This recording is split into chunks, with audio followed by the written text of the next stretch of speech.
How to access archive chats on ChatGPT. Hello everybody, if you're wondering how, you may follow this step. So open up the ChatGPT app on your phone, and once you are there, you should be finding this interface.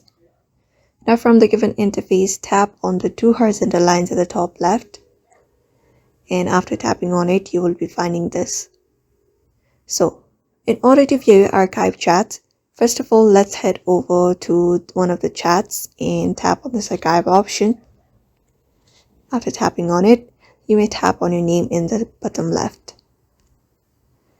After doing so, here you'll be finding different options. Look for the option called Data Controls.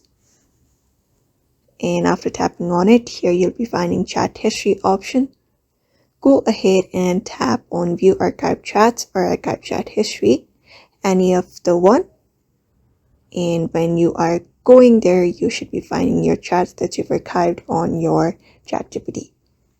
So that is how you access your archive chats on ChatGPT. So I hope this video was helpful. Give it a thumbs up and subscribe for more tips and tutorials, and we will see you on the next one.